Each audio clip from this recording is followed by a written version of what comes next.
Hello friends, welcome back to my YouTube channel. आज की इस वीडियो में हम बात करने वाले हैं कैग में अकाउंटेंट की जॉब प्रोफाइल के बारे में।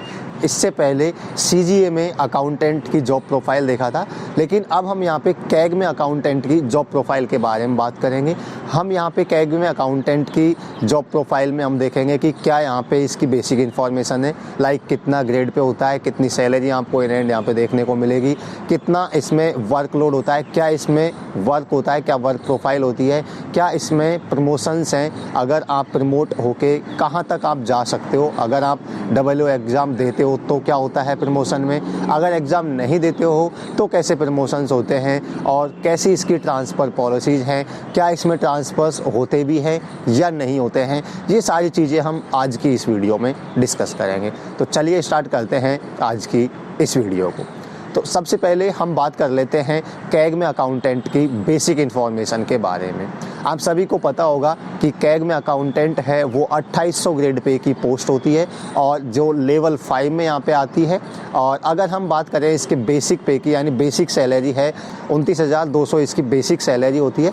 तो अगर हम इसकी इन हैंड सैलरी की बात करें एक्स सिटी में यहाँ पे होता है HRA 27% होता है, और यहाँ पे जो DA है फ़िलहाल यहाँ पे 42% चल रहा है। तो इन सब को मिला के यहाँ पे अगर हम एक्स सिटी में इन हैंड सैलरी की बात करें तो यहाँ पे हो जाएगा ये आपको 51 से 52 हज़ार के आसपास आपको इन हैंड सैलरी यहाँ पे देखने को मिल जाएगा। ये है एक्स सिटी में। इसी तरीके से अगर हम बात करें वाई सिटी में, तो वाई सिटी में क्या हो जाएगा कि HRA है वो 18% हो जाता है और जेड सिटी में HRA 9% हो जाता है। तो अगर हम बात करें वाई सिटी की, तो वाई सिटी में आपको सैलरी ये मान लो कि 3,000 के आसपास यहाँ पे कम कर दो, और जेड सिटी में उससे 3,000 यहाँ पे कम कर दो। लेकिन हम एक्स सिटी की बात करें तो आपको 51 से 52 हज़ार के आसपास यहाँ पे इन हैंड सैलरी देखने को मिल जाएगा। तो ये तो था यहाँ पे कैग में अकाउंटेंट की बेसिक इन्फॉर्मेशन के बारे में। अब बात कर लेते हैं हम यहाँ पे कैग में अकाउंटेंट की क्या जॉब प्रोफाइल होती है, क्या काम आपको करने को मिलेगा और कितना वर्कलोड यहाँ पे होता है। सबसे पहले हम बात करते हैं कैग में अकाउंटेंट की वर्क प्रोफाइल के बारे में। जैसे ही आपको पोस्ट पता है कि ये पोस्ट है अकाउंटेंट की पोस्ट है, तो अकाउंटेंट की पोस्ट है तो यहाँ पे आपको अकाउंट से रिलेटेड काम है वो यहाँ पे करने को मिलेगा। तो कैग है ये बेसिकली क्या होता है, आपको जिस भी स्टेट में अलोकेशन होता है, जो भी स्टेट आपको मिलता है, तो हर स्टेट के कैपिटल में ऑफिस होती है, और वो ऑफिस क्या करता है कि उस स्टेट का, उस पूरे स्टेट का जो भी गवर्नमेंट बॉडीज़ हैं, जो भी डिपार्टमेंट्स हैं, मिनिस्ट्रीज़ हैं, उन सब का अकाउंट्स को यहाँ पे मेंटेन करता है। जो भी ट्रांजैक्शंस हो रहा है, जो भी पैसा आ रहा है, जो भी पैसा जा रहा है, चाहे वो एक्सपेंडिचर हो चाहे वो इनकम हो, सबका लेखा जोखा वो यहाँ पे रखता है। और इसके अलावा ये क्या करता है कि यहाँ पे जो भी बजट एस्टिमेट है उसको यहाँ पे प्रिपेयर करता है कि एस्टिमेटेड बजट क्या है उसको ये तैयार करके देता है। और इसके अलावा जो भी प्रोविडेंट फंड्स हैं उनको ये मेंटेन करता है। यानी अकाउंट से रिलेटेड जो भी सारा काम है वो यहाँ पे अकाउंटेंट यानी कैग ऑफिस है वो स्टेट को मेंटेन करता है, स्टेट को मैनेज करता है। तो ये तो हो गया यहाँ पे वर्क प्रोफाइल के बारे में। अगेन ये फिर यहाँ पे क्या होता है कि एक ऑफिस होती है स्टेट में, उसमें बहुत सारी ऑफिस होते हैं, बहुत सारे सेक्शंस बने होते हैं, तो अलग अलग सेक्शंस का अलग अलग काम यहाँ पे डिवाइड होता है।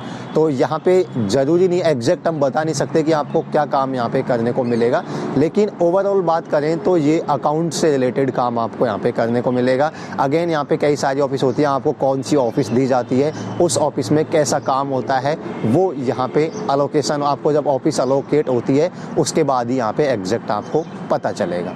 इसके अलावा अगर हम बात करें तो यहाँ पे आपको नोटिंग ड्राफ्टिंग से रिलेटेड काम होता है। नोटिंग ड्राफ्टिंग आपको करना होता है, फाइल वर्क होते हैं, ऑनलाइन भी होता है, ऑफलाइन भी होता है, दोनों टाइप के काम यहाँ पे होते हैं। तो ये तो हो गया यहाँ पे कैग अकाउंटेंट के वर्क प्रोफाइल के बारे में। अब हम बात कर लेते हैं वर्कलोड के बारे में।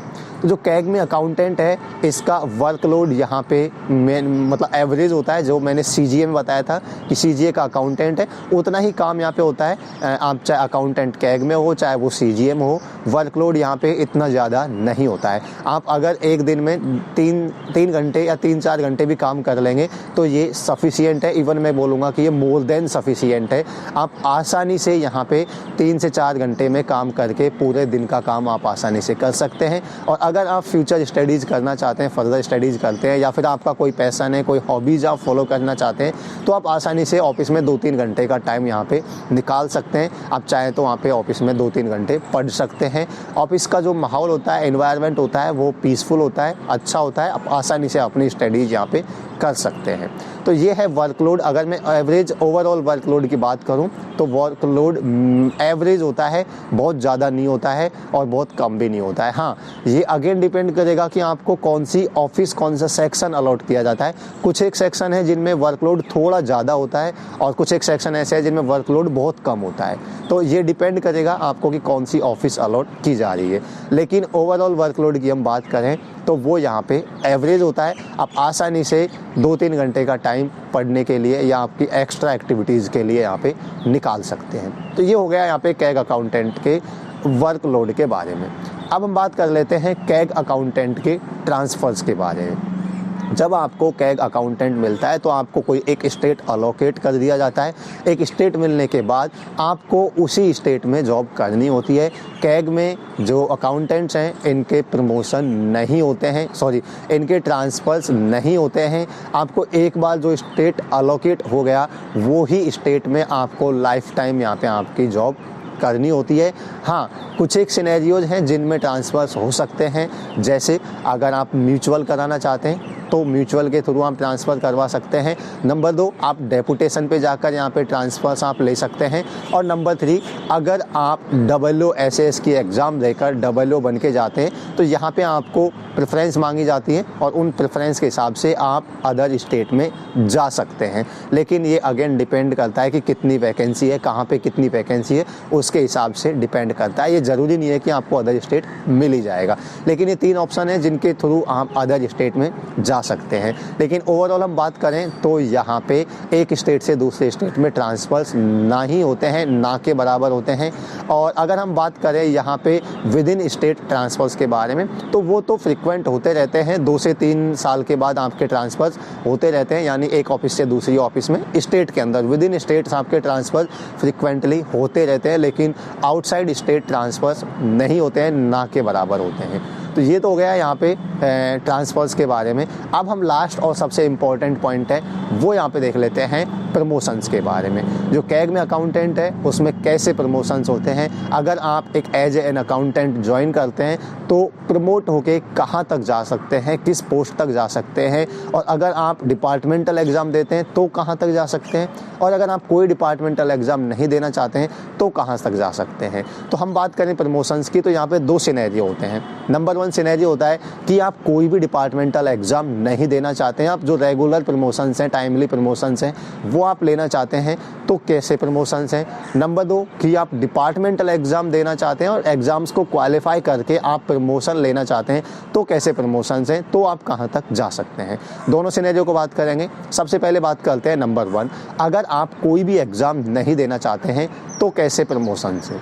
सबसे पहले आप एज एन अकाउंटेंट ज्वाइन करते हैं और अकाउंटेंट ज्वाइन करने के लगभग 5 से 6 साल के बाद आपको सीनियर अकाउंटेंट बना दिया जाता है, जो कि 2800 ग्रेड पे की जॉब होती है, जो कि 4200 ग्रेड पे की जॉब होती है। अकाउंटेंट है वो 2800 ग्रेड पे की होती है। 5 से 6 साल बाद आपको सीनियर अकाउंटेंट बना दिया जाएगा, जो कि यहाँ पे 4200 ग्रेड पे की पोस्ट होती है।